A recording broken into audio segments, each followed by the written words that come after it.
या मान्यवरांचा सत्कार, यामध्ये आदरणीय शरदचंद्रजी पवार साहेबांचा हा सत्कार इचलकरंजीच्या वतीनं, या संकल्प सभेच्या वतीनं, यानंतर उदयसिंग जयंत पाटील साहेबांचा सत्कार, उदयसिंग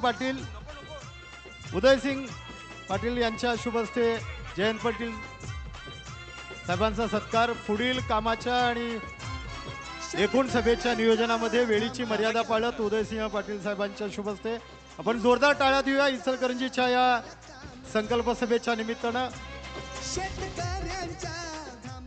आले किती गेले किती संपले भरारा, आले किती गेले किती संपले भरारा, अजूनही आहे शरद पवार साहेबांच्या नावाचा दरारा.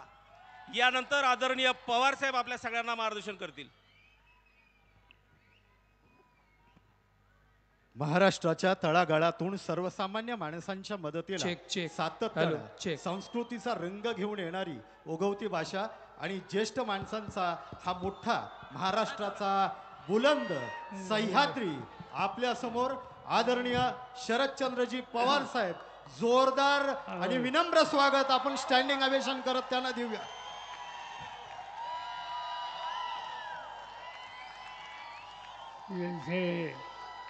आजचा सन्मान विचारायचे की राष्ट्रवादी काँग्रेसचे महाराष्ट्राचे अध्यक्ष जयंत पाटील, शेजारच्या मतदारसंघाचे आमदार मानसिंग नाईक, माजी आमदार सुजित फणसेकर, राजू आवे, अशोकराव दानवे, विलास पाटील, राजू आवे, आपल्या सगळ्यांचे उमेदवार सत्यजित पाटील, महाराष्ट्रामध्ये शेतीच्या क्षेत्रामध्ये अनेक नवीन प्रयोग करून सहकारी संस्था कशी चालवावी याचा आदर्श ज्यांनी निर्माण केला ते गणपतराव पाटील, व्ही पाटील, रणवीर गायकवाड, मदन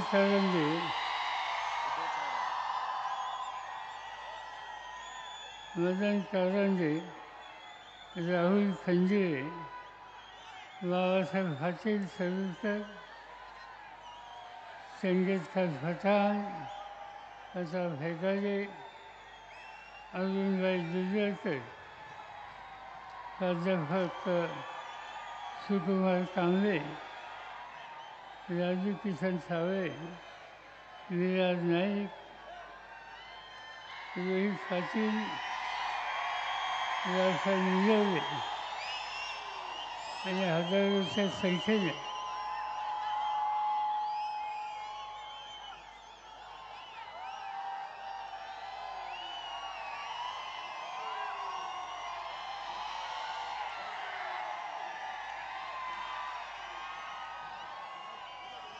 अंधाराला घाबरत नाही, आभाळाची साथ आहे पाठीवरती अजून आपल्या. आणि आजचा ज्यांचं आगमन झालं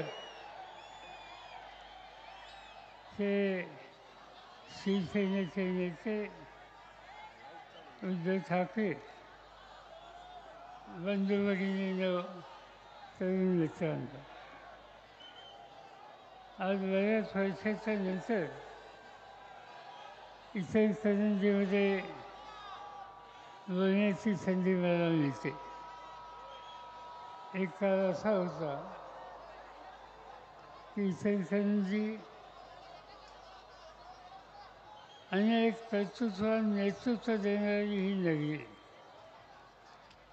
दत्ताजीराव कदम यांची मला आठवण होते. या नगरीचा चेहरा बदलण्याच्यासाठी ज्यांनी आपल्या आयुष्याचा बराचसा काळ दिला, त्या लोकांची जर यादी करायची झाली तर दत्ताजीराव कदमांच्या शिवाय ती खोली होऊ शकत नाही. इतर क्षेत्रामध्ये अनेक काम करणारे लोक या ठिकाणी होऊन गेले. आनंद चौधरींची आठवण, माजी आमदार कैलासवासी खंजीर यांची आठवण, टेक्स्टाईलच्या धंद्याला आणि सरकाराला एक दिशा देण्याचा प्रयत्न त्यांनी केला. ते माजी खासदार कैलासवासी आबासाहेब कुलकर्णी यांची आठवण, अशा अनेक कर्तृत्ववान लोकांची आठवण आज मी या ठिकाणी होते. इचलकरंजी एका वेगळ्या स्थितीतून जाते. संबंध देशामध्ये यंत्रमाग आणि हातमाग याच्यामध्ये उत्तम काम करणारं शहर कोणतं, तर ते इचलकरंजी ही माहिती संबंध देशामध्ये गेली होती. इथला यंत्रमाग, त्याच्यामध्ये आलेली अधिकृतता या माध्यमातून कापसाच्या क्षेत्रामध्ये या शहराने आणि या शहरामध्ये ज्यांनी यंत्रमाग उभे केले आणि जे लोक ते यंत्रमाग चालवतात ते कष्टकरी कामगार, या सगळ्यांचं योगदान आपण कधी विसरू शकत नाही. पण दुर्दैव हे आहे की आज हा धंदा, हा व्यवसाय या नव्हत्या संकटामध्ये सापडलेला आहे. ज्यांना राज्य आणि देश चालवायची जबाबदारी आहे, त्यांचं एक कर्तव्य आहे की हा महत्त्वाचा व्यवसाय की ज्याच्यावर इचलकरंजीची अर्थव्यवस्था अवलंबून आहे, आज तो धंदा दिसण्याचा आहे. आणि आजचे राज्यकर्ते या व्यवसायाकडे झुंकूनसुद्धा बघत नाहीत आणि त्याचा दुष्परिणाम आज आपल्या सगळ्यांना बघायला मिळतो. इथं काम करणारे कामगार, त्यांचंही जीवन संकटात गेलं. दुसरा महत्त्वाचा व्यवसाय आजूबाजूला शेतीचा आहे. त्या शेतीच्या व्यवसायातसुद्धा संकट आहे. काही ठिकाणी एक विशिष्ट पीक पुन्हा पुन्हा घेतलं, पुन्हा पुन्हा पाण्याचा वापर केला आणि त्यामुळं या भागात काही लोकांच्या जमिनी खराब गेल्या. पण मला आनंद एका गोष्टीचा आहे, हे संकट आलं पण गणपतराव पाटील आणि त्यांच्या सरकारने याला उत्तर शोधलं आणि शेतकऱ्यांची शेती ही नीटनेटकी राहील कशी याची काळजी त्यांनी या ठिकाणी घेतली. आणि त्या दृष्टीनं शेतीचे प्रश्न हे महत्त्वाचे आहेत.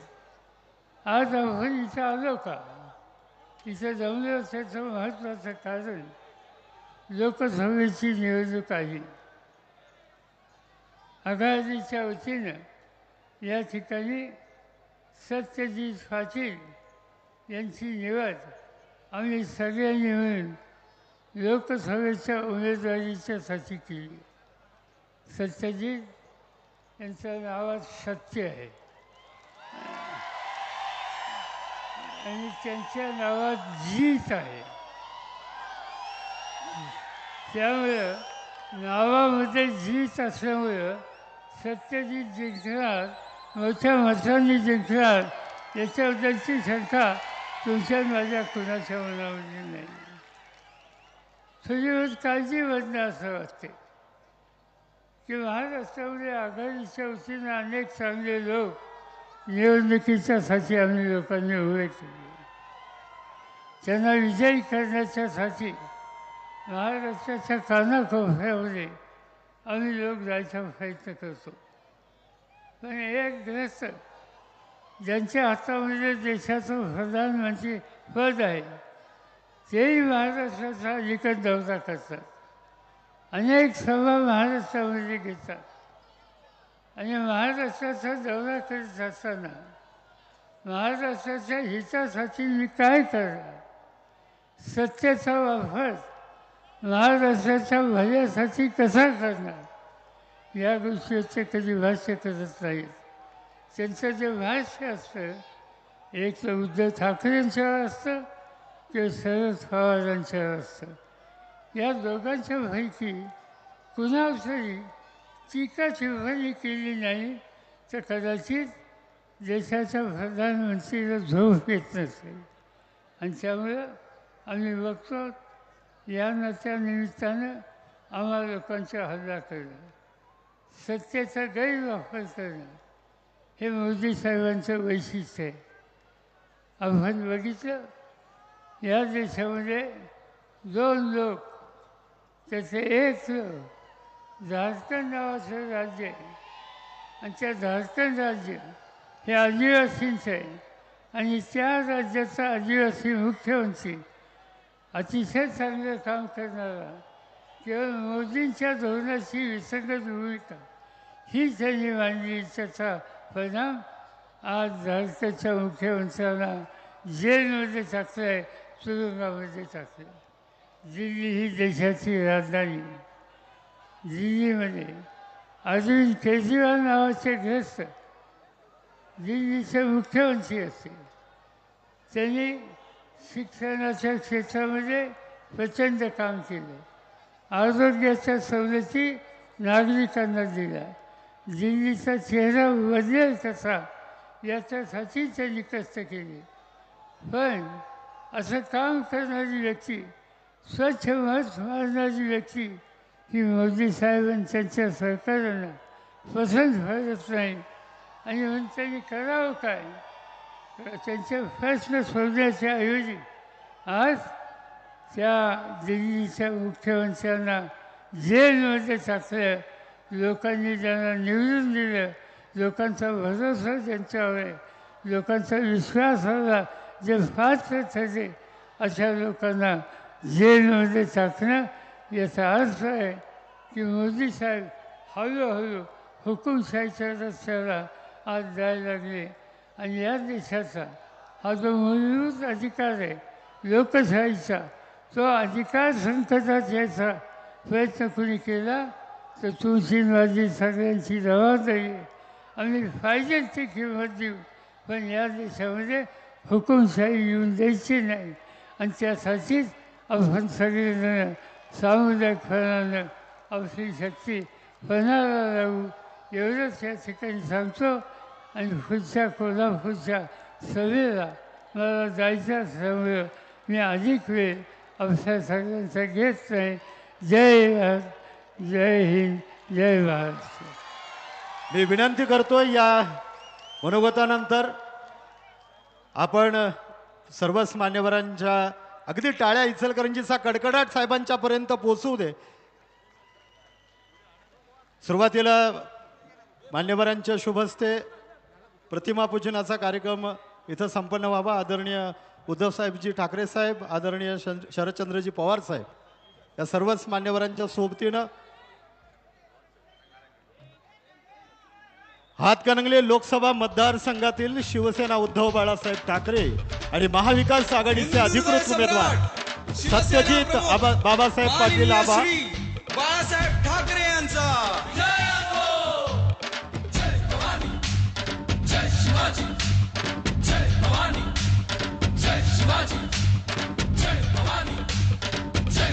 महाराष्ट्र दिनाच्या या सुंदर प्रसंगी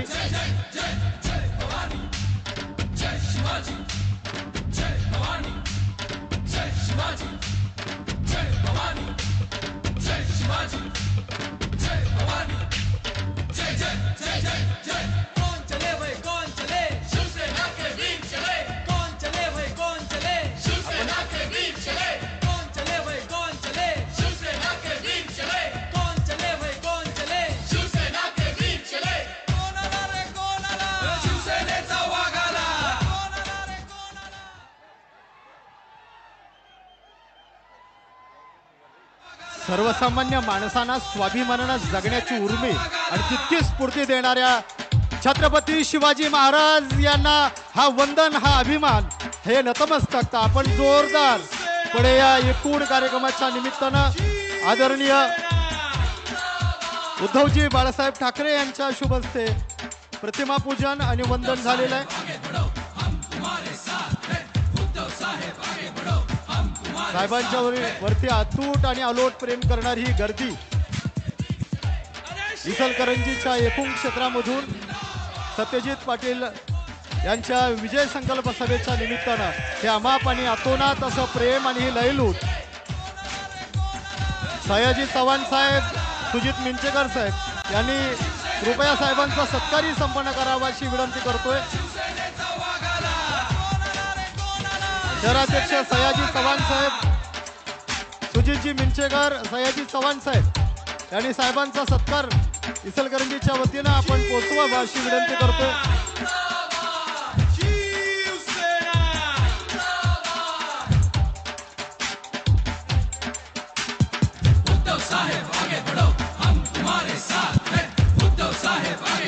उमेदवार आदरणीय सत्यजित आबा यांचा सत्कार आदरणीय बावस्कर सर करतील. ही विजयाची मशाल संकल्प मेळाव्यामध्ये अब्राम बापू, सयाजी चव्हाण साहेब आपण साहेबांचा सत्कार संपन्न करावा अशी विनंती करतोय. मंगलाताई चव्हाण आहेत, उल्हासदादा पाटील साहेब आहेत, सर्वच पदाधिकारी, वैभवजी उगळे आहेत, उदय पाटील आहेत, सर्वच मान्यवर आदरणीय साहेबांचा सत्कार आणि आदरणीय बाविस्कर साहेब, उमेदवार आदरणीय सत्यजित बाबासाहेब पाटील सरोडकर साहेबांचा सत्कार.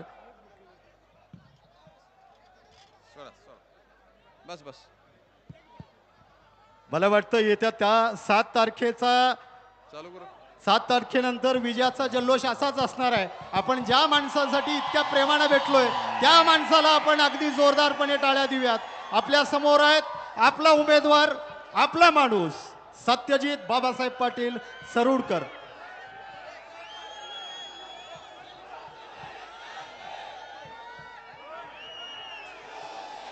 या सभेचे प्रमुख आपण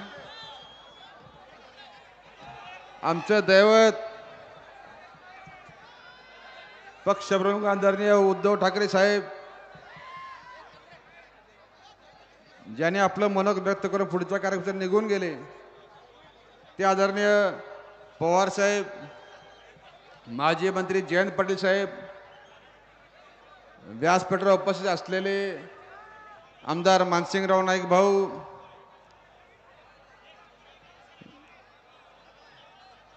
आमदार राजू बाबा आवळे, माजी आमदार डॉक्टर सुजित मिंचेकर, माजी आमदार उल्हास दादा, माजी आमदार राजू किसन आवळे साहेब, माजी आमदार अशोकराज जांभळे साहेब, आमचे नेते आदरणीय बाबासाहेब दादा, या ठिकाणी उपस्थित असलेले आमचे शिरोळचे आदरणीय गणपतराव दादा,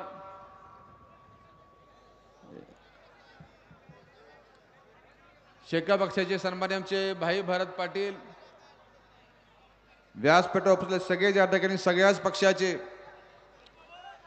सर्व सन्मान्य पदाधिकारी मोठ्या संख्येने जमलेल्या ठिकाणी आमच्या ह्या सभेसाठी आलेले या मतदारसंघातले सगळे आमच्या तमाम युवा कार्यकर्ते, ज्येष्ठ कार्यकर्ते, शेतकरी बंधू, आमच्या महिला भगिनी, मित्रांनो, या ठिकाणी पहिल्यांदा तुम्हाला सगळ्यांचे आभार मानतो की आपण या सभेला इतक्या मोठ्या संख्येने उपस्थिती दाखवली.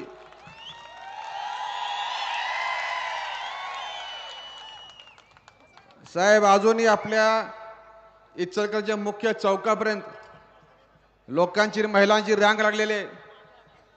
अजूनही त्या लोकांना इथपर्यंत या पोहोचता येत नाही, इथं वाट काढता येत नाही, इतक्या प्रकारची गर्दी आपल्या अखंड शहरामध्ये. आणि आज खऱ्या अर्थानं आपल्या ह्या शहराला, अखंड मतदारसंघाला कळालेलं आहे की या ठिकाणी आज दुसरी सभा पण पलीकडे सुरू आहे. खऱ्या अर्थानं मोठी सभा, विराट सभा ज्याला म्हणायची, ती हीच आपली सभा आहे. आणि या मतदारसंघातल्या लोकांचा विश्वास या ठिकाणी महाविकासाकडे आहे, हे 100% या उपस्थिती सिद्ध झाले. मित्रांनो, तुम्हाला सगळ्यांचा मनपूर्वक आभार, तुम्ही मोठ्या या ठिकाणी संख्येने उपस्थित दाखवली. मित्रांनो, या निवडणुकीमध्ये तुमच्या समोर पहिल्यांदाच मी लोकसभेच्या निमित्ताने येतोय. गेले 15 दिवस तुमच्या संपर्कात आहे, आपले दौरे होत आहेत.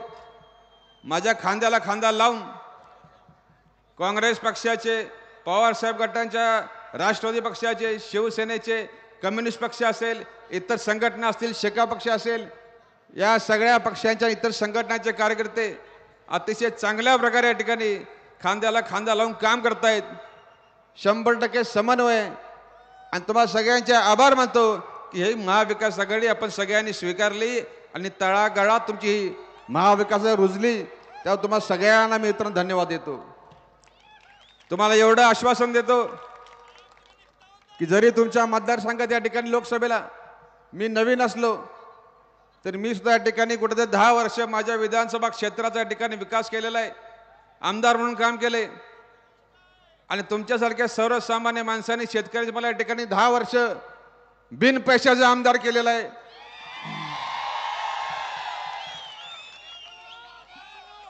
तुम्हाला इथून मागे कशा प्रकारचे अनुभव आले गेल्या 15 वर्षामध्ये कुठं खासदारांचं अस्तित्व जाणवलं नाही. याविषयी मी काय फारसं बोलत नाही, पण तुम्हाला आवर्जून सांगेन या मतदारसंघामध्ये जे चांगले खासदार होऊन गेले, आदरणीय दत्ताजीराव कदम साहेब असतील, आदरणीय बाळासाहेब माने साहेब असतील, या लोकांच्या ठिकाणी लोकांना आदर्श मानून यांच्या पावला पाऊल ठेवून या ठिकाणी आपण जनतेची विकास कामं करू. मला संधी दिली तर या ठिकाणी या पुऱ्या मतदारसंघाचा या ठिकाणी काय पळकत असताना आपल्याला तुम्हाला सगळ्यांना विश्वासात घेईन. मित्रांनो, या ठिकाणी माहिती आहे माझी राजकारण 2च तत्व आहेत. एक म्हणजे आपल्या नेत्याला सोडायचं नाही, गद्दारी करायची नाही, पक्ष सोडायचं नाही. मग तुमचं राजकारण संपलं तरी चालेल, रस्त्यावर आला तरी चालेल, पण नेत्याला सोडायचं नाही.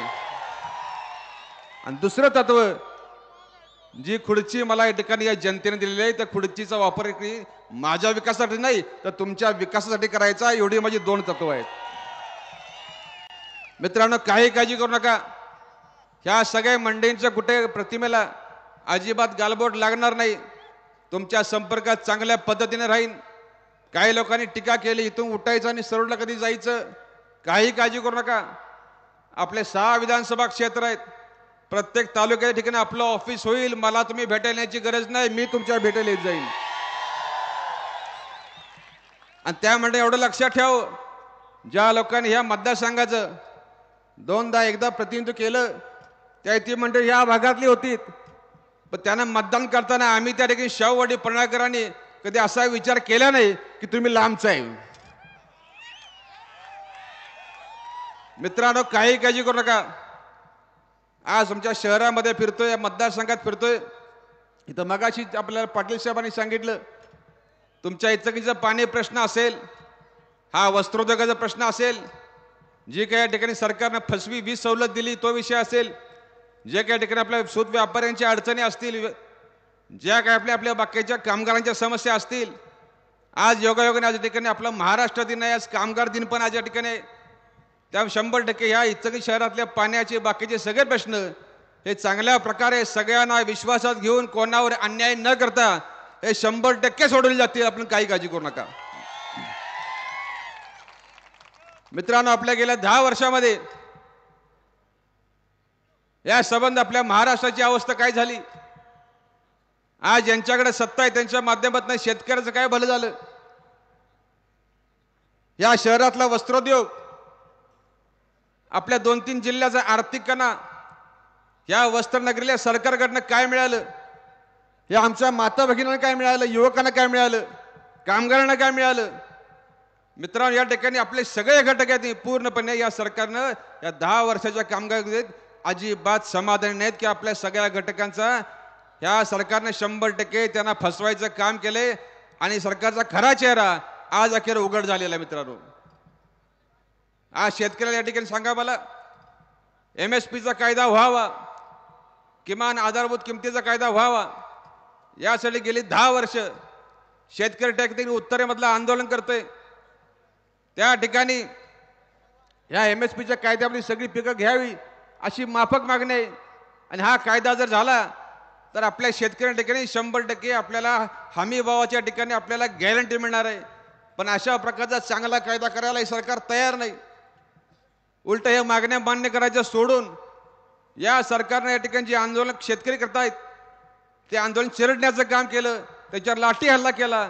यामध्ये काही आंदोलकांचा या ठिकाणी शेतकऱ्यांचा प्राण सुद्धा गेला. लक्षात ठेवा, हे सरकार शेतकरी विरोधी आहे. खताच्या किमती वाढवल्या, औषधाच्या किमती वाढवल्या, सगळी प्रकारची अनुदान शेतकऱ्याची बंद करून टाकली, कर्जमाफीला आमच्या नकार दिला. असं असताना ठिकाणी इकडे आम्हाला कर्जमाफी नाही म्हणून सांगायची आणि दुसरीकडे मात्र खाजगी उद्योगपतींची लाखो कोटीची कर्जमाफी या सरकारने केलेली आहे. मला सांगा, ह्या कर्जमाफीचा आपल्याला काय फायदा? आज खताचं अनुदानची सबसिडी मिळती, ती मिळती खाजगी कंपन्यांना. आज त्या कंपनीच्या तुंबड्या भरल्या पण खाली मात्र शेतकऱ्याचा किस्सा मोकळा होतोय, रिकाम होतोय. याचं काय? खऱ्या अर्थानं आपल्या शेतकऱ्याचा शत्रू जर असेल तर केंद्र सरकारने त्यांची धोरणं आहेत मित्रांनो. या लोकांना आपली शेती उद्योग आपला उद्ध्वस्त करायचा आहे. लक्षात ठेवा, आपण ह्या लोकांना खऱ्या अर्थानं जर शेतकऱ्याला सोडण्याचे दिवस आणायचे असतील तर हे सरकार आपण ह्या केपेला बदललंच पाहिजे. आपला कुठं पर्याय उडत नाही मित्रांनो. आमच्या जाहीरनाम्यात तो उल्लेख केलेला आहे महाविकास आघाडीच्या. MSP या ठिकाणी आम्ही सगळ्या पिकांना MSPच्या कायद्याखाली आणू असं या ठिकाणी वचन आहे. मित्रांनो लक्षात ठेवा, या सरकारच्या माध्यमातून फक्त शेतकरीच नाही, आज तुमच्या शहरातला या शहरातला वस्त्रोद्योग असेल, छोटा यंत्रमाग धारक असेल, हा सुद्धा त्रस्त आहे. सगळ्या प्रकारची अनुदान वस्तुउद्योगाची तुमची टफची योजना असेल, आज ती बंद करून टाकलेले. आज नवीन उद्योग टाकायचं म्हटलं, यंत्रमाग टाकायचे म्हटले तर त्या ठिकाणी आपल्याला भांडवल मिळत नाही, आपल्याला ते परवडत नाही. या ठिकाणी आपली या मागच्या सरकारनं इलेक्शन लागण्याच्या पूर्वी जी फसवी वीज सवलत जाहीर केली 27 HP वरती आणि त्याच्या खालची, या ठिकाणी त्या GRला मित्रांनो काही अर्थ राहत नाही. त्या GRच्या माध्यमातून एकाही यंत्रमाग धारकाला ती वीज सवलत मिळालेली नाही. अशा प्रकारचे फसवे उद्योग सरकार करते, इलेक्शनच्या तोंडावर या ठिकाणी काहीतरी जुमले करते आणि त्या माध्यमातून आज पूर्णपणे आपल्या ह्या इचलकरंजी शहरामधले हा आपला वस्त्रोद्योग 100% अडचण दिलाय. लक्षात ठेवा, जर आपला वस्त्रोद्योग वाचला, यंत्रमाग धारक वाचला तर जर आपला शहर आणि अखंड 2-3 जिल्हे वाचतील. हा जर उद्योग कोलमडला, जर डबघाईला आला तर या ठिकाणी हजारो नाही लाखो लोक या ठिकाणी पूर्णपणे आज त्याच्या हाताला काम मिळणार नाही. आज लोकांची या ठिकाणी पोटं चालतात त्याच्यावरती. काही आपले संसार थाटलेले आहेत. बेरोजगार इतक्या प्रचंड प्रमाणात वाढेल, पूर्ण आपल्या ह्या शहरामध्येच नव्हे तर 2-3 जिल्हे या ठिकाणी हा आकार माझ्या लक्षात ठेवा. त्यामुळे वस्तूच्या माध्यमातून गेल्या 15 वर्षामध्ये सांगावं, यातल्या कुठल्या खासदार मंडळींनी कुठं प्रश्न मांडले? जे स्वतःला इथलं जवळचं म्हणतात, आम्ही जवळचं आहे म्हणतात, यांनी या वस्त्रनगरीमधल्या या प्रश्नामध्ये लक्ष घातलं का? बैठका घेतल्या का? तर बैठका घेतल्या असता तर अशा ठिकाणी बोर्ड लोकांनी उभे केले नसते. आज या बोर्डांच्या माध्यमातून सगळं लक्षात येते आपल्याला. मित्रांनो लक्षात ठेवा, ज्या लोकांना कामच करायचं नाही त्यांनी संधी मागायचं कारण तरी काय? झाले 10 वर्ष झाली, एकाची 5 वर्ष झाली. एकाला तर आमच्या उद्धव साहेबांनी 21 दिवसामध्ये खासदार केलं. 21 दिवसामध्ये. तुम्ही सगळे त्यामध्ये, आम्ही त्यामध्ये आहोत. एका रुपयाची अपेक्षा न करता, कसलाही स्वार्थ नव्हता, या तरुण पोरांनी या महिलांनी त्या उमेदवारासाठी जीवाचं रान केलं. पण या ठिकाणी बघितलं गेल्या 5 वर्षामध्ये तुमच्या बदलात काय पडलं, आमच्या बदलात काय पडलं, हा जरा विचार केला पाहिजे. अरे राहू दे, काम करायचं राहू दे, किमान आमच्या पक्षात राहिला असता, आमच्या नेत्या संघ राहिला असता तरी आम्ही सभाजरा मांडलं असतं. आज या भारतीय जनता पक्षाच्या पक्ष फोडाफोडीच्या राजकारणाला, पक्षाच्या फोडाफोडीच्या राजकारणाला आज संबंधपणे बघितलं. देशामध्ये ह्यांची सत्ता आणण्यासाठी सर्रास हे डॉक्टर बाबासाहेब आंबेडकरांनी लिहिलेल्या संविधानाची पायमल्ली करतात. आज आमचा पक्ष फोडला. 40 गद्दार गेले, 13 खासदार गद्दार गेले. पण त्यांनी लक्षात ठेव, त्या निवडणूक आयोगाला सांगेन, त्या विधानसभेच्या अध्यक्षाला सांगेन की फुटणारे गेले या ठिकाणी मूठभर आहेत, पण त्यांना निवडून देणारी ही लाखो आहेत. आणि ही सगळी उद्धव ठाकरे साहेबांच्या बरोबर आहेत. राष्ट्रवादी पक्षाची फुटून गेलेले आहेत. त्याने लक्षात ठेव, जाणारे किती आहेत आणि निवडून देणारे किती आहेत याचा हिशोब करावा. लक्षात ठेवा, या ठिकाणी लोकशाहीमध्ये निवडून देणाऱ्याला महत्व असतं, निवडून येणारा एकटा असतो, पण निवडून देणारे लाखो असतात. आणि या सगळ्या गोष्टीचा या आयोगाने विचार केला नाही, अध्यक्षाने विधानसभेचा विचार केला नाही. मित्रांनो, उद्धव साहेबांनी सांगितलं होतं आपल्याला की आता सगळं या ठिकाणी थांबलेलं आहे. निवडणूक आहे आपल्या उलटा आहे, अध्यक्षाने उलटा निकाल दिलाय. आता फक्त एकच पर्याय. आता साहेब म्हटले की आम्ही जनतेच्या कोर्टात जाणार आणि आज ती वेळ आलेली आहे. आज जनतेच्या कोर्टामध्ये आदरणीय उद्धव ठाकरे साहेब आलेले आहेत, पवार साहेब आलेले आहेत.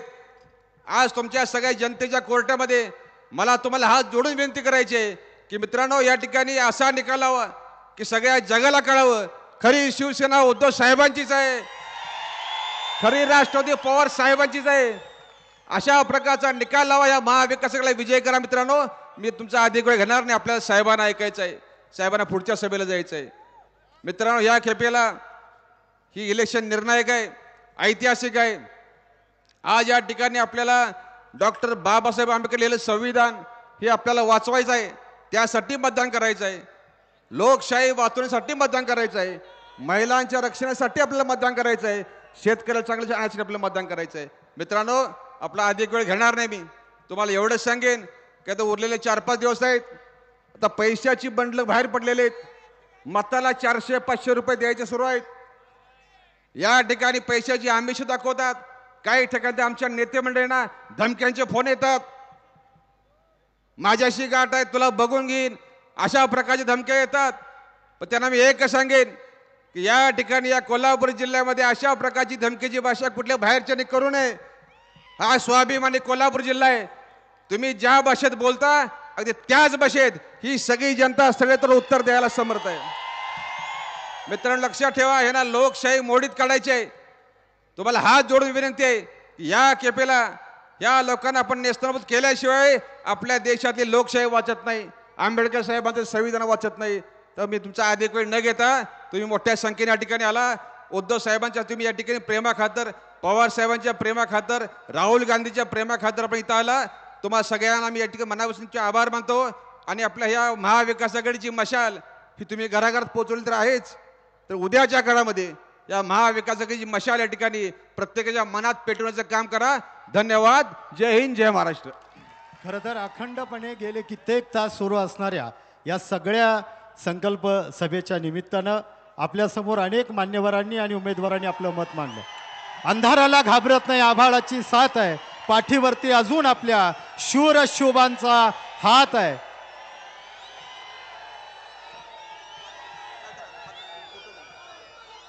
छत्रपती शिवाजी महाराज की, डॉक्टर बाबासाहेब आंबेडकरांचा, छत्रपती शिवाजी महाराज की जय भवानी, जय भवानी. हर हर हर हर.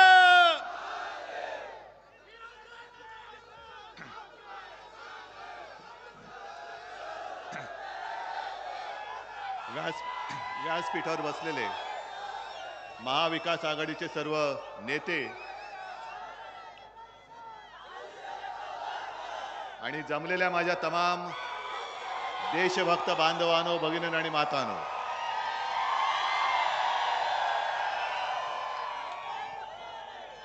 मगाशी मशाल प्रज्वलित केली, पण खऱ्या मशाली माझ्या समोर बसलेल्या आहेत. आज 1 मे आहे. 1 मे आहे आपल्या महाराष्ट्राचा महाराष्ट्र दिन.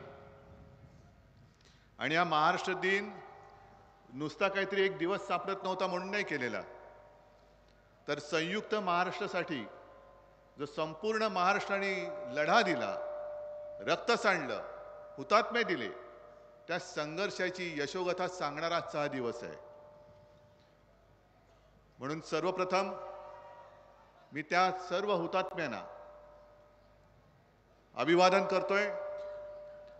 काल मध्यरात्री जाऊन हुतात्म्यांना मी वंदन केलं आणि त्यांच्या चरणी मी शपथ घेतले. ही शपथ तुम्ही घेणार आहात की नाही हा तुमचा प्रश्न आहे. याचं कारण असं की त्यावेळेला सुद्धा जे हुतात्मे झाले, 105 हा आकडा कागदोपत्री आहे,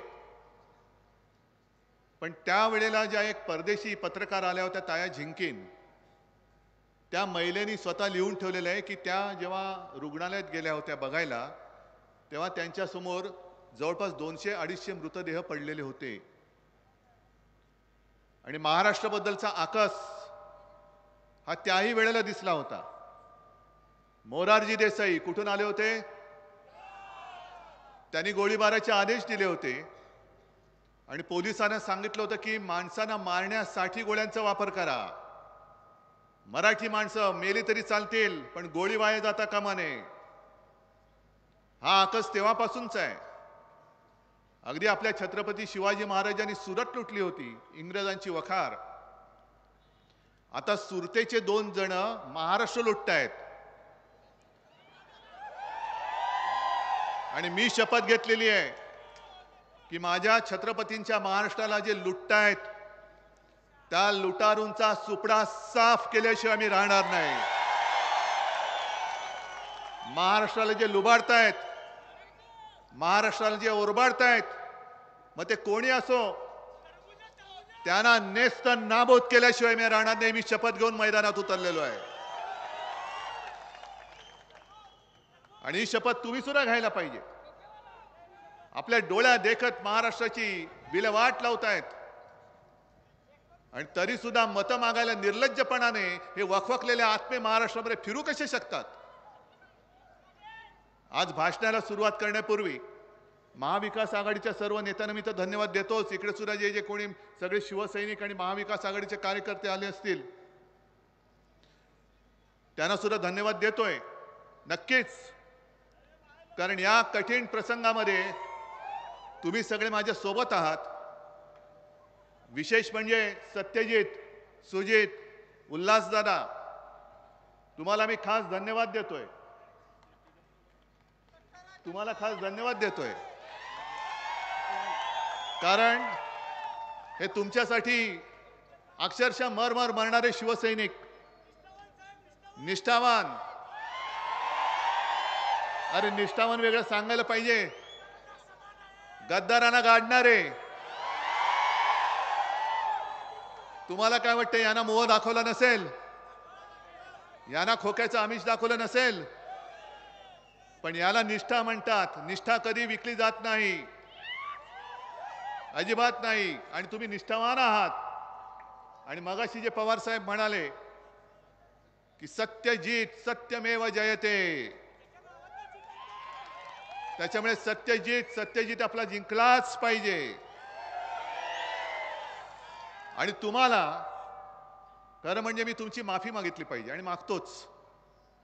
कारण गेल्या वेळेला मीच आलो होतो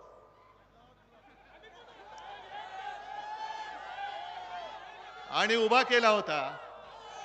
मला वाटलं आता नावाप्रमाणे असेल, पण एवढं धैर्य हरणारा माणूस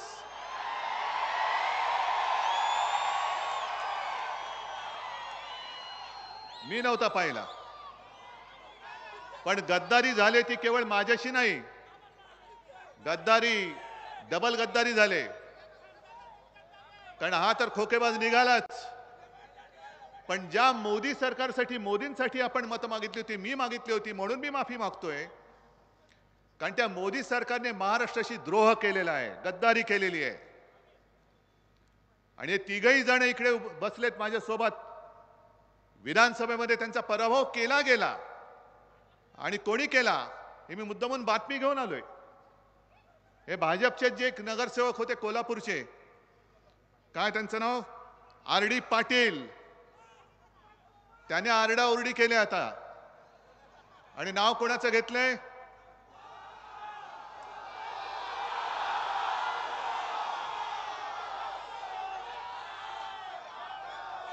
आहे ना लक्षात? म्हणजे हे नुसते खोकेबाज नाही आहेत, हे भाजपवाले एवढे नालायक आहेत. अरे जेव्हा तुमच्यासाठी आम्ही मतं मागत होतो, मी अनेकदा बोललोय आणि ते खरं आहे की संपूर्ण देशात शिवसेना आणि भारतीय जनता पक्ष कोणी त्यांना जवळ घ्यायला तयार नव्हते. पण शिवसेनेने तुम्हाला खांद्यावरती बसून महाराष्ट्र दाखवला, नाही तर तुम्हाला खांदा द्यायला आज माणूस महाराष्ट्रात दिसला नसता. पण तुमची निवडणूक असल्यानंतर तुम्ही माझ्या शिवसैनिकांचा वापर करून घेतलात. आणि माझी निवडणूक असल्यानंतर, शिवसैनिकांची निवडणूक असल्यानंतर हे पाडापाडीचे धंदे केले. याचा मी सूड घ्यायला आलेलो आहे. मी सूड घेणार, तुम्ही सुद्धा सूड घेतला पाहिजे. तुम्ही तुमचं सगळं सोनं करून घेतलं असं तुम्हाला वाटलं असेल, पण संपूर्ण महाराष्ट्र तुमच्याकडे बघतोय. आणि जसा तो धृतराष्ट्र होता की कौरव काय करतात त्यांना कळत नव्हतं, तसा हा धृतराष्ट्र नाही, हा छत्रपती शिवाजी महाराजांचा महाराष्ट्र आहे. आणि तो कौरवांच्या बाजूला राहणार नाही, तो सत्याच्या बाजूलाच राहणार आहे. आज सगळीकडे जे मोदी फिरतायत, नकली सेना नकली सेना, ही बघा ना काय ती सेना, कुठे कुठे जाल तिकडे सेनाच सेना दिसते. पण हे ते जे बोलतायत हेच तर त्यांचं उद्दिष्ट आहे, हेच तर त्यांचं उद्दिष्ट आहे. तुम्ही मला सांगा की सर्वोच्च न्यायालयाने इथल्या या लवादाचं कानपट फोडलेलं आहे. अगदी मला गादीवरून खाली खेचलं, स्वतः बसले उडी मारून. त्यांची सगळी पोरं टोरं चालतात, कोण मंत्री होतंय कोण आमदार होतंय. पण शिवसेना प्रमुखांचा पुत्र बसला, तू नाही बसायचं, तू खाली बस म्हणून ज्या घराण्याने सगळं काही यांना दिलं त्याला तुम्ही खाली खेचलात. गद्दारी तर केलीच, पण सर्वोच्च न्यायालयाने जे सांगितलं की हे गद्दार आहेतच, पण या गद्दारांचे बाप जे दोघ जण दिल्लीत बसलेत ते सुद्धा महाराष्ट्राचे गद्दार आहेत. कारण सर्वोच्च न्यायालयाने जे निरीक्षण नोंदवलेलं आहे त्यांनी सांगितलं की तिथल्या म्हणजे इथल्या राज्यपालांनी चुकीचं काम केलेलं आहे. मी राज्यपाल त्यांना कधी मानलंच नाही, मी त्यांना कोश्यारी म्हणूनच म्हणतो, कारण राज्यपालांचा मी अपमान करू इच्छित नाही, ते घटनात्मक पद आहे. पण घटनात्मक पद म्हटल्यानंतर त्या पदाचा अपमान होऊ न देणं हे त्या खुर्चीवरती बसलेल्या माणसाने सुद्धा बघायला पाहिजे होतं. पण जसा दिल्लीवरनं त्यांच्या मालकाने यांना फोन करून सांगितलं त्याप्रमाणे तो कोश्यारी वागले. ते आपलं सरकार बरखास्त करण्यासाठी त्यांनी विधानसभेचं अधिवेशन बोलवलं. मग कोर्टामध्ये आपण गेलो, मग लवाद नेमला गेला. लवाद यांचा कोण? चमचाच, तो नार्वेकर. आणि कोर्टाने सांगितलं की विधानसभेच्या लोकप्रतिनिधींच्या संख्येवरनं पक्ष कोणाचा ठरवता येत नाही. हा बघा माझा पक्ष माझ्या समोर बसलेला आहे. अजूनही सर्वोच्च न्यायालयाने निकाल दिलेला नाही. निवडणूक आयोग ह्यांचा घरगडी, लवाद ह्यांचा घरगडी. त्यांनी जे सांगितलं त्याच्याप्रमाणे त्यांनी निकाल देऊन टाकला. पण जेव्हा आता काही काळ असलेले पंतप्रधान मोदी म्हणतात की नकली सेना आहे, म्हणजे सर्वोच्च न्यायालयावरती मोदी दडपण आणतात, दबाव आणतात, असा माझा जाहीर आरोप आहे. म्हणजे सर्वोच्च न्यायालयाने काय निकाल द्यायला पाहिजे हे मोदी सांगणार असतील तर हुकुमशाही म्हणतात ती यालाच म्हणतात. आणि सर्वोच्च न्यायालयाने मी जाहीर विनंती करतोय की तुम्ही अजून निकाल दिलेला नाहीत, तुम्ही वेळोवेळी हे कसं चुकलेलं आहे हे सांगितलेलं आहे. असं असून सुद्धा जेव्हा पंतप्रधान पदावरती बसलेला दुर्दैवाने एक माणूस माझ्या पक्षाला नकली सेना म्हणतो, म्हणजे हा तुमच्यावरती दडपण आणतोय, दबाव आणतोय. तुम्ही या महाशना वेळेत आवरा. हे दबाव आणण्याचं राजकारण आहे. मधल्या काळामध्ये न्याय व्यवस्था हातात घेत होते, किरण रिजिजू होते तेव्हा. आणि मला अभिमान आहे की बाकी कोणी किती विकले गेले असतील तरी सर्वोच्च न्यायालय अजून विकलं गेलेलं नाही, ते यांचा गुलाम झालेला नाही, याच्याबद्दल मला अभिमान आहे. न्यायमूर्तींवरती तुम्ही दडपण आणायला लागलात. तुम्ही तुमच्या मर्जीप्रमाणे पक्ष कोणाचा हे ठरवायला लागलात. अहो, जेव्हा शिवसेनेची स्थापना झाली 1966 साली, तुम्हाला काय माहिती आहे मोदीजी, आज 1 मे आहे. त्या संयुक्त महाराष्ट्राच्या चळवळीमध्ये माझे आजोबा हे अग्रणी होते. प्रबोधनकार ठाकरे, संपूर्ण आमचं घराणं, आमच्या पिढ्या या महाराष्ट्राशी समरस झालेल्या आहेत. आणि ही जनता इकडे जमते. आज तुम्ही माझा पक्ष काढलात, माझं चिन्ह काढून टाकलं, तरी सुद्धा मी जातोय तिथे महाराष्ट्रात कानाकोपऱ्यामध्ये माझ्यावरती प्रेम करणारी लाखो करोडो लोक अजून आहेत, आजही आहेत. हे माझं कर्तृत्व नाहीये, ही माझ्या वाडवडिलांची पुण्याई आहे. त्यांनी माझ्यावरती जे संस्कार केले, त्यांनी जे तुमच्यासाठी सगळं काम केलंय, म्हणून आज उद्धव ठाकरे याला किंमत नाहीये. उद्धव बाळासाहेब ठाकरे यांना किंमत आहे. आणि ती जी संपूर्ण जी काय वाटचाल मी सांगितलं ना, मोरारजी देसाई तुमच्याच गुजरात मधला, त्यांनी मराठी माणसांवरती अमानुष गोळीबार केला होता आणि पोलिसांना आदेश दिले होते गोळ्या माणसांना ठार मारण्यासाठी वापरा. म्हणजे ह्या सगळ्या गोष्टी मी माझ्या आजोबांकडनं ऐकलेल्या आहेत, त्या पुस्तकामध्ये पण आहेत. एवढे अत्याचार तेव्हा करत होतं हे मोरारजी देसाईचं सरकार. मुंबईमध्ये लालबाग परळचा तो कामगार वस्तीचा पूर्ण परिसर अख्खा महाराष्ट्रच पेटला होता. पण जसं आता त्या उत्तरेतल्या शेतकऱ्यांवरती ड्रोन मधून अश्रुधुरांचे गोळे सोडले, तसे मोरारजीचे नरराक्षस पोलीस त्या लालबाग परळच्या चाळींवरती जाऊन खिडक्यातनं अश्रुधुराच्या नळकांड्या आतमध्ये मारायचे. मग एक चाळीतल्या खोल्या ते किती 10 बाय 10, त्याच्यामध्ये अनेक महिला, काही महिलांची तानी बाळ, कोणाचं 1.25 महिन्याचं, कोणाचं वर्षाचं, ते गुदमरायला लागले. आणि गुदमरायला लागल्यानंतर महिला रणरागिणीसारख्या पोलिसांसमोर बाहेर आल्या आणि सांगितलं, असे नामर्दासारख्या काय गोळ्या घालता, आम्ही समोर आलोत, मारा गोळी आमच्यावर, आम्ही मरू पण मुंबई घेतल्याशिवाय आम्ही राहणार नाही. अशा एका त्वेषाने आणि चिडीतनंही मुंबई घेतली आपण. आणि ती मुंबई हे 2 ढोकळेबाज तिचं महत्व मारायला निघाले. महाराष्ट्रामध्ये येणारे सगळे उद्योग धंदे कुठे गेले? सगळे वेदांत फॉक्सकॉन गुजरातमध्ये, बल्क ड्रग पार्क गुजरातमध्ये, मेडिकल डिव्हाइस पार्क गुजरातमध्ये, टाटा एअरबस गुजरातमध्ये, सगळे गद्दार गुजरातमध्ये. बरं, आणखीन एक उद्योग येतोय टेस्लाचा, टेस्ला. पण त्या माणसाला, तो हुशार माणूस एलॉन मस्क, कारण त्याला माहिती आहे की आत्ता जर तो आला असता तर त्याला पण गुजरातमध्ये नेला असता. कारण मुंबईचा हिरे व्यापार हा गुजरातला घेऊन गेले, मुंबईमध्ये होणारं वित्तीय केंद्र ते गुजरातला घेऊन गेले. आणि जिकडे आपण ते वित्तीय केंद्र करणार होतो तिकडे बुलेट ट्रेन आपल्या माथी मारली. पण तो मस्त बाबा खरंच हुशार आहे, कारण त्याला गुजरातला जायचं नाहीये. आणि त्याला कळलं की आता देशामध्ये सरकार बदलतंय, यांचं, या दळभद्रांचं सरकार परत महाराष्ट्रात काय देशात येत नाहीये, इंडिया आघाडीचं सरकार येत आहे. आणि म्हणून त्यांनी भेट जो घेणार होते इकडे येऊन, ती भेट त्यांनी पुढे ढकलली, चीनमध्ये जाऊन बसलेत.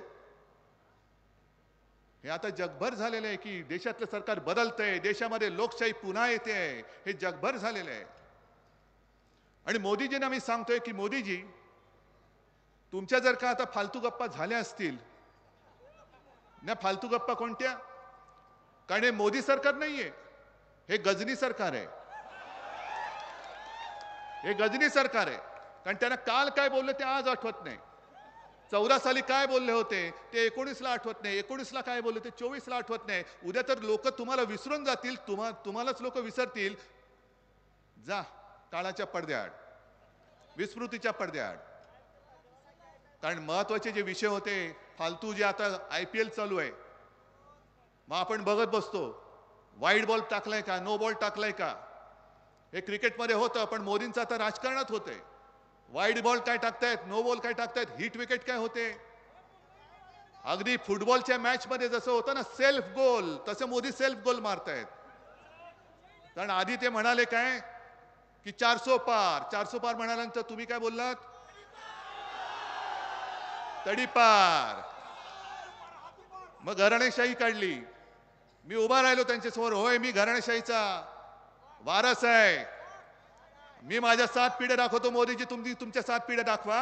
आणि मग घराणेशाहीमध्ये तुमच्या मित्राचा, अमित शहाचा जय शाह कसा त्या क्रिकेट कंट्रोल बोर्डाचा अध्यक्ष होतो ते आम्हाला सांगा. पण आता त्यांनी काय काढलं, भटकती आत्मा. आणखीन काय, मग कोणी काय खायचं, कोण मांस खातं, कोण मटण खातं. अहो मोदीजी, गायीवरती बोलताना जरा महागाईवरती बोला, महागाईवरती बोला. जशी चाय पे चर्चा केलीत तशी मुद्द्यांवरती चर्चा करा, होऊन जाऊ द्या. जर लोकांनी तुम्हाला स्वीकारलं, आम्ही घरी बसू, आम्ही घरी बसू, तयार आहे मी.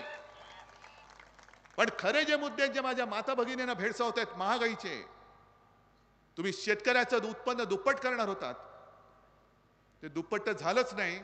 पण शेतासाठी जी काय अवजारं लागतात, बी बियाणं लागतं, खतं लागतं, ह्याच्यावरती जीएसटी अशी लावलेली आहे की त्याच्यामध्ये शेतकऱ्याचा दम निघतो.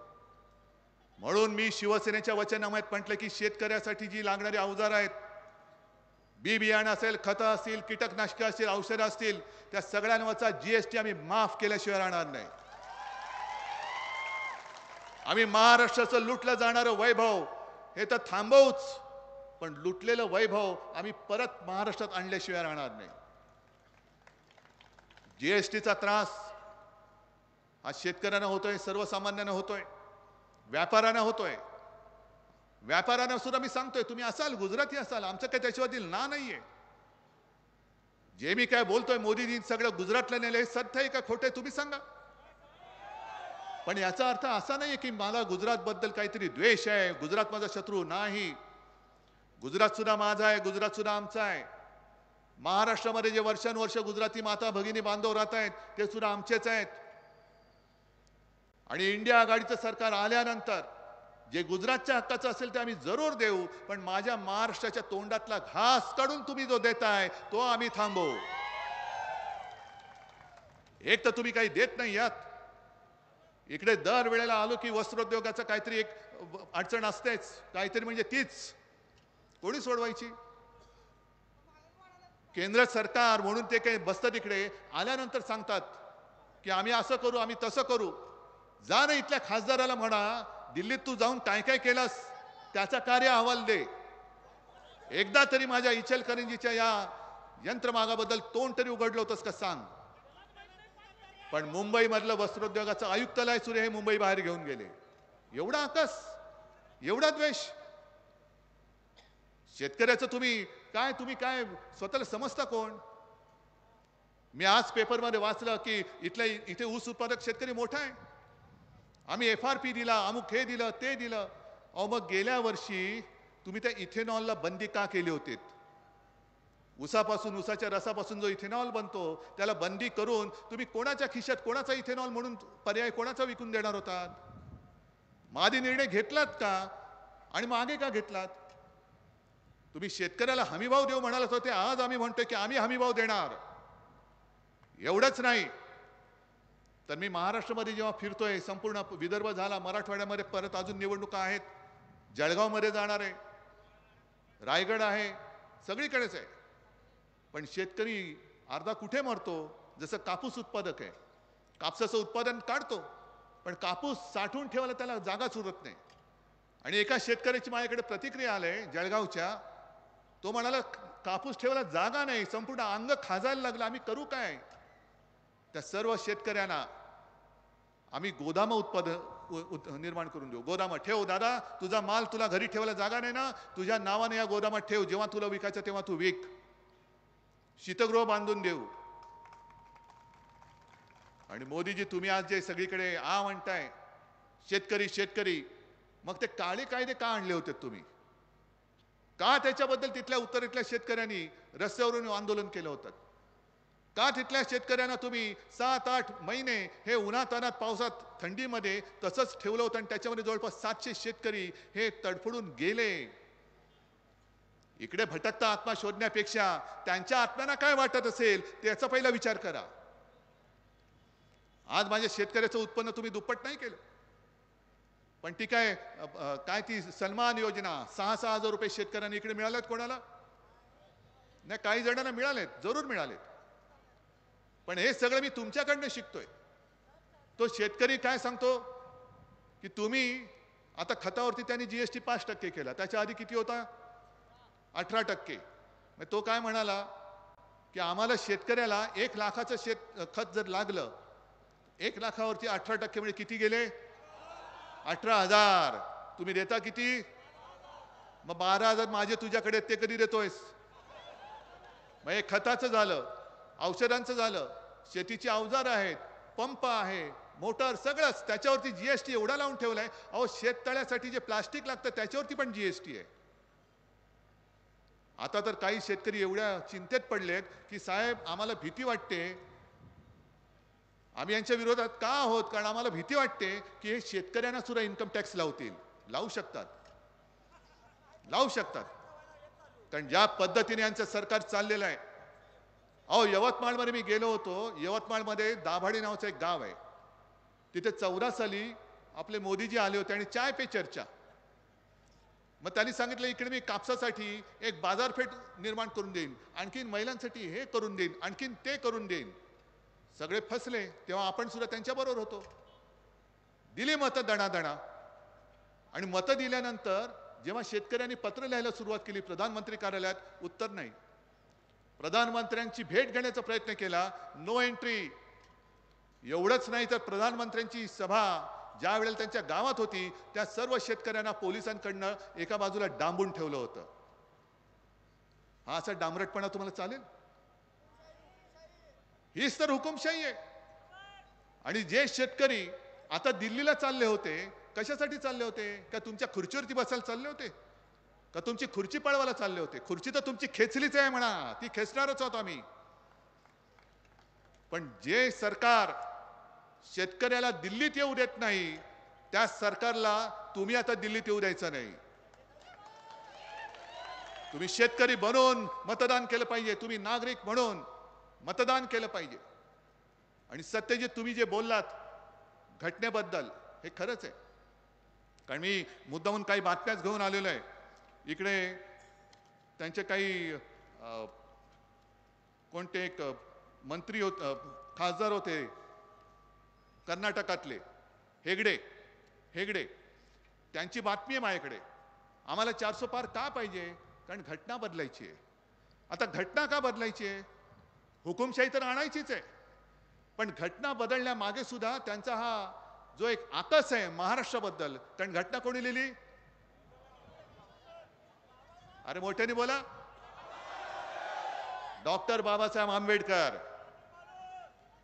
महाराष्ट्राचा सुपुत्र. आणि तो सुद्धा एका दलित कुटुंबात जन्मलेला. दलित कुटुंबात जन्मलेला माणूस हा माझ्यापेक्षा जास्त बुद्धिमान होऊ शकतो. हे कसं काय? दलित कुटुंबात जन्मलेला माणूस हा माझ्या देशाची घटना लिहू शकतो. हे कसं काय?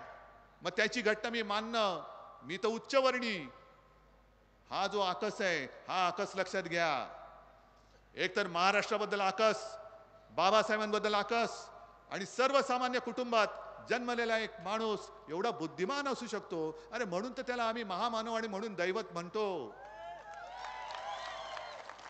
अजूनही तुम्ही स्वतः दैवत म्हणून तुमचे चेले चपाटे फिरतात, पण तुम्हाला कोणी देवकरी मानणार नाही, कोणीच मानू शकत नाही. आणि हीच पोटदुखी आहे. किती काम केलं तरी शिवसेना प्रमुखांना जे हिंदू हृदय सम्राट एकमेवच, याने किती फुशारक्या मारल्या तरी हिंदू हृदय सम्राट हे होऊ शकत नाहीत. एकच. आणि हीच त्यांची पोटदुखी आहे. हे जे सगळे आता गद्दार लोक इकडे इकडे गेलेले आहेत, हे गद्दार, या गद्दारांना मला तेच विचारायचंय की तुम्ही हे जे काय प्रश्न आम्ही सांगतो ना तुम्हाला, सगळे उद्योग पळून नेलेत, तुम्ही काय तिकडे बोंबलला नाहीत? अगदी आता सुद्धा जे मिंदे ते बसलेत कडेवर त्यांच्या, त्यांना सुद्धा मला विचारायचंय, मी बाळासाहेबांचे विचार सोडले का? मी हिंदुत्व सोडलं का? अरे आपल्या मशाल गीतामधलं जी एक तुम्ही घोषणा देता, कोणती? जोरात पुढची बोला ना. जय भवानी, जय शिवाजी. हा, जय भवानी जय शिवाजी आमचा आत्मा आहे. आणि हा भटकता आत्मा नाहीये, महाराष्ट्राच्या मातीत जन्माला आलेला आत्मा आहे. त्याच्यामुळे मोदीजी, तुम्ही भटकते आत्मा तुमच्या गुजरातमध्ये शोधा, महाराष्ट्रामध्ये आमच्या आत्म्याला हात लावू नका. कोणताही मराठी माणूस, अरे आम्ही सुद्धा जय श्रीराम बोलतो नक्कीच. जे तुम्ही नाही केलं ते शिवसेना प्रमुखांनी तेव्हा करून दाखवलं होतं. आम्ही सुद्धा बजरंगबली की जय बोलतो. पण मोदीजी, तुम्ही तुमचं सगळं दाखवण्यासाठी, म्हणजे किती प्रेम आहे याच्यासाठी समुद्राच्या बुडाशी जाऊन बसलात. हा, पण माझ्या तुळजा मातेच्या दर्शनाला मंदिरात नाही जाऊ शकलात अजून. काल धाराशिवला होते, मी सांगितलं होतं मोदीजी एक तर माझ्या भवानी मातेच्या दर्शनाला जा, आणि नसेल तर तुमच्या भाषण लिहून देणाऱ्याला सांगा की माझ्या भवानी मातेबद्दल काहीतरी 2 शब्द तू लिहून दे.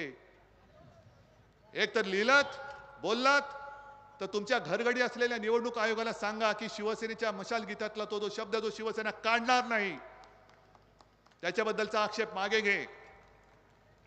आणि जर भवानी मातेबद्दल तुम्ही काही बोलला नाहीत तर आम्ही असं समजू की तुम्हाला आमच्या भवानी मातेबद्दल मनात आकस आहे. आणि मला वाटलं तेच झालं. मोदीजी जिकडे जातात तिकडे सगळ्या दैवदेवतांना आमचेच दैवत आहेत, त्यांना नमस्कार करतात, पण काल धाराशिवला जाऊन भवानी मातेबद्दल एक अक्षर काढलं नाही. हा त्यांचा आकस, हा आकस मला महाराष्ट्राच्या मातीत गाडून टाकायचा आहे. आणि भटकत्या आत्म्याबद्दल जर का तुम्ही बोलत असाल तर काल मी बोललेलो आहे की असाच एक वखवखलेला आत्मा 300-350 वर्षापूर्वी गुजरातमध्ये जन्मलेला आग्र्यावरनं आला होता. का आला होता? की छत्रपती शिवाजी महाराजांनी त्यांच्याशी लढून जे माझं हिंदवी स्वराज्य स्थापन केलं होतं ते बुडवायला आला होता. आपल्या संभाजी महाराजांना दगाबाजी करून पकडलं, अनन्वित छळ करून त्यांची हत्या केली. त्यांना वाटलं आता संभाजी महाराजांना संपवल्यानंतर महाराष्ट्र संपला, पण त्यांना माहिती नाहीये मराठी माती ही वीराला जन्म देत असते, गद्दारांना नाही. 27 वर्ष आज मोदी अनेक सभा घेत आहेत, घेऊ द्या, पण औरंगजेब 27 वर्ष महाराष्ट्रामध्ये राहिला, झुंजला. इथल्याच कोल्हापूरच्या आपल्या ताराराणीने त्याला झुंज दिली होती. पण औरंगजेबाने पुन्हा आग्रा पाहिला नाही, याच मातीत त्यांनी शेवटचा श्वास घेतला. हे मराठी मातीचं आणि भवानी मातेचं हे महत्व आहे. त्याच्यामुळे तुम्ही आमच्या या अस्मितेशी, आमच्या या अभिमानाशी खेळ करू नका. ही मशाल नुसती निशाणी नाहीये, तो धगधगता अग्नी आहे. आणि त्याला हात लावायला जाल तर जो हात लावेल तो जळून भस्म होईल. आज तुम्ही मला वाटतं ठरवून आलेलाच आहात. आलात की नाही? काय नक्की? गेल्या वेळेला मी चूक केली, मी माफी मागितली तुमची. माझ्याच सांगण्यावरनं त्याला निवडून दिला होता, माझ्याच सांगण्यावरनं त्यांना पंतप्रधान केलं होतं. आज मी पुन्हा तुमच्याकडे आलोय. जसं कोरोना काळामध्ये मी तुमच्याशी बोलत होतो, एका गोष्टीचं मला समाधान आहे की संपूर्ण देशात त्या अतिशय कठीण काळात महाराष्ट्राच्या मुख्यमंत्र्याचा नंबर 1 होता. पण हा नंबर 1 माझा नव्हता, हा नंबर 1 तुमचा. कारण मी तळमळीने तुमच्याशी बोलत होतो. सगळे सांगत होते की उद्धवजी कसं होणार, लोक घरात का बसणार, तोंडाला मास्क का लावणार, दुकानं का बंद ठेवणार. मी सांगत होतो की वाईटपणा मी घेईन माझ्या महाराष्ट्रासाठी, पण मी सांगतो ते ऐका. आणि तुम्ही ऐकलत, त्याच्याबद्दल तुम्हाला खरंच महाराष्ट्राच्या तमाम जनतेला मी दंडवत घालतो. आणि म्हणूनच हा आपला महाराष्ट्र आपण कोरोनापासून वाचू शकलो. आज पुन्हा त्याच तळमळीने मी तुमच्यासमोर हात जोडून उभा आहे. या हुकुमशहाच्या व्हायरसला आता गाडून टाका. जसं तेव्हा मी सांगत होतो की 2 हाताचं अंतर ठेवा, तसं या भाजपच्या व्हायरस पासून 10 हाताचं अंतर ठेवा. 10 हाताचं.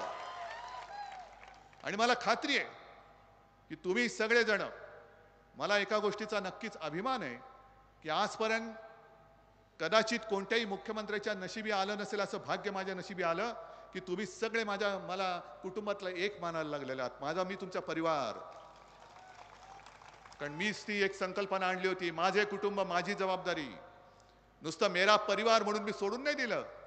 परिवार की जिम्मेदारी भी मैंने ली थी, आज भी लेने के लिए मैं समर्थ हूं और आज भी मैं ले रहा हूं.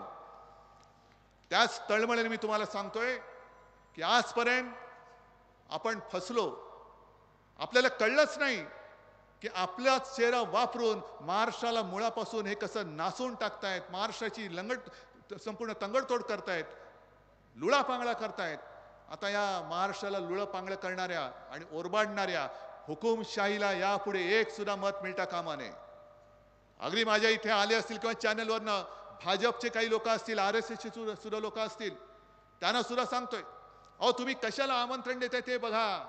असं काही नाहीये की ही लोक माझ्या सभेत आले ह्यांनाच महागाईने ग्रासलंय. असं काही नाही की इथे माझ्या सभेला आलेले शेतकरी त्यांनाच संकट आलेत.